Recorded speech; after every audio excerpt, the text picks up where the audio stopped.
أعوذ بالله من الشيطان الرجيم. بسم الله الرحمن الرحيم.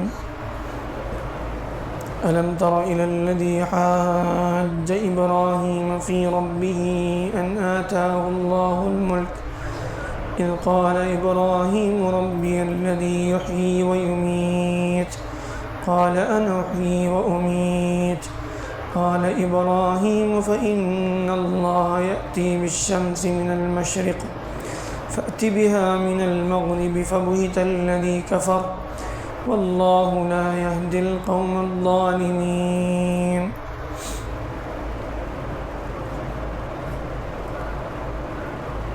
اب یہاں اللہ تعالیٰ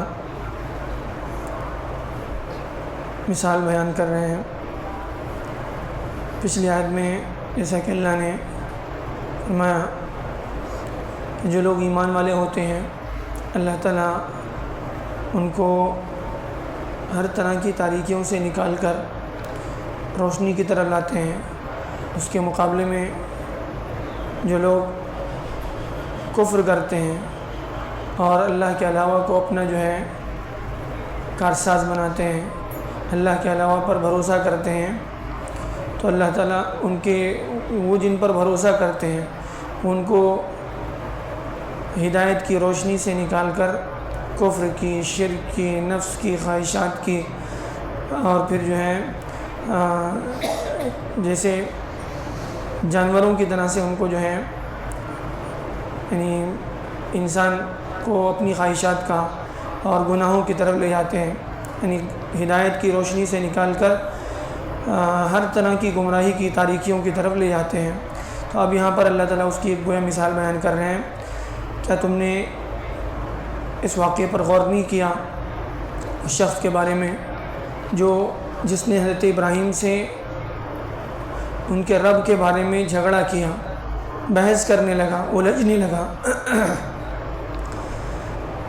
وجہ یہ ہے کہ اللہ نے اس کو بادشاہت دی ہے, حکومت دی ہے.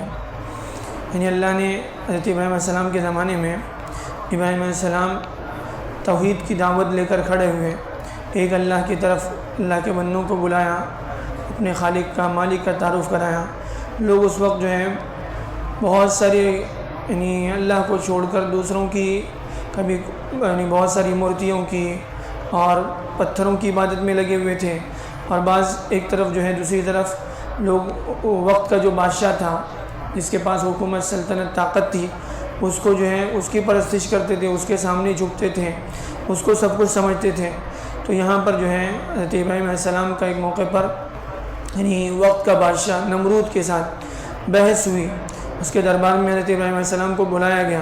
جب اس کو معلوم ہوا کہ کوئی ہے ایسا نوجوان ہے جو یہ کہتا ہے کہ میرا رب اللہ ہے, اس کے علاوہ کسی کے سامنے جھکتا نہیں ہے, کسی کے سامنے ماتھا نہیں ٹیکتا, کسی کو اپنا معبود نہیں کہتا ہے سوائے جو ہے ایک رب العالمین کے, تو اس نے حضرت ابراہیم علیہ السلام کو بلوایا.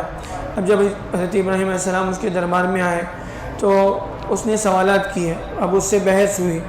حضرت ابراہیم علیہ السلام سے کہنے لگا اذ قال ابراہیم ربی الذی یحیی ویمیت, تیرا رب کون ہے؟ تو حضرت ابراہیم علیہ السلام نے کہا کہ میرا رب جو ہے وہ موت اور زندگی کا مالک ہے, زندگی اور موت کے اختیارات اس کے ہاتھ میں ہیں.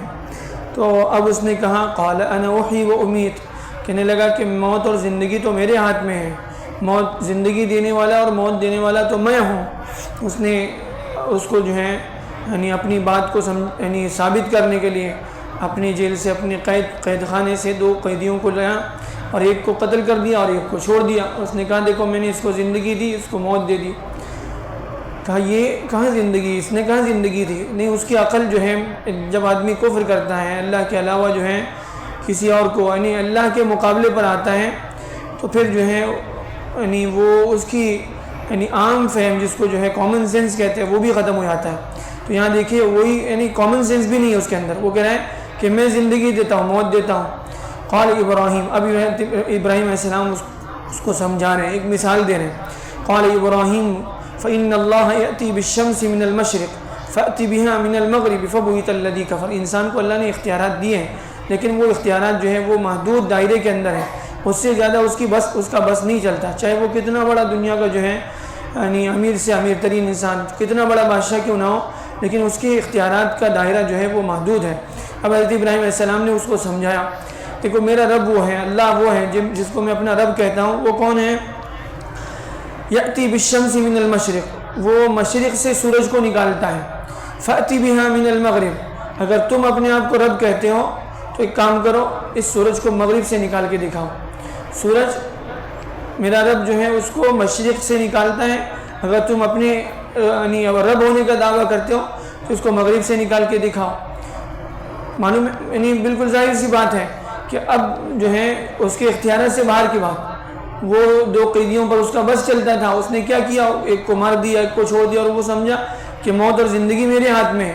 نہیں، بالکل نہیں، موت اور زندگی کا مالک اللہ ہے، اور یہ جو تمہیں اللہ نے اختیارات دیے اس کا دائرہ بھی محدود ہے، اس سے زیادہ تمہارا بس نہیں چلتا۔ اب سورج اللہ کی مخلوق ہے، چاند اللہ کی مخلوق ہے، اب اس نے اللہ نے یہ نظام بنایا کہ سورج مشرق سے نکلتا ہے، مغرب میں ڈوبتا ہے، تم اگر جو ہے اپنے رب ہونے کا دعویٰ کرتے ہو تو اس کو مغرب سے نکال کر مشرق میں ڈبا کے دکھاؤ۔ فَبُهِتَ الَّذِي كَفَرَ، اب اس کی بولتی بند ہو گئی، اب وہ ہکا بکا رہ گیا، اب اس کے جو ہے یعنی کوئی بس نہیں چلا۔ تو یہ ہے انسان جو ہے کبھی کبھی اللہ کے اختیارات میں اتنا مست ہو جاتا ہے کہ وہ اپنی اوقات کو بھول جاتا ہے۔ فَبُهِتَ الَّذِي كَفَرَ، اللہ فرماتے ہیں کہ وہ ہکا بکا رہ گیا، اس کے ہوش ٹھکانے لگ گئے۔ وَاللَّهُ لَا يَهْدِي الْقَوْمَ الظَّالِمِينَ، اللہ تعالیٰ ظالموں کو ہدایت نہیں دیتا۔ لیکن یعنی یہ اتنی بڑی نشانی وہ دیکھ رہا ہے، لیکن اس کے باوجود وہ اس کو یعنی وہ ایمان میں داخل نہیں ہو رہا ہے، وہ اپنے آپ کو اللہ کے حوالے نہیں کر رہا ہے۔ وجہ کیا ہے کہ اس نے جو ہے وہ سرکشی پر آ گیا، اس نے یعنی اللہ کے مقابلے پر جو ہے انسان جب کھڑا ہوتا ہے اور طاغوت کو اپنا دوست بناتا ہے، اللہ کے مقابلے یعنی جو بھی جس کو اللہ کو چھوڑ کر جس کی عبادت کی جاتی ہے اس کے چکر میں جب پھنس جاتا ہے انسان، تو پھر اس کے بعد اس کو وہاں سے نکلنا جو ہے وہ آسان نہیں ہوتا۔ اللہ تعالیٰ جو ہے ان آیتوں سے صحیح سبق لینے والا بنائے۔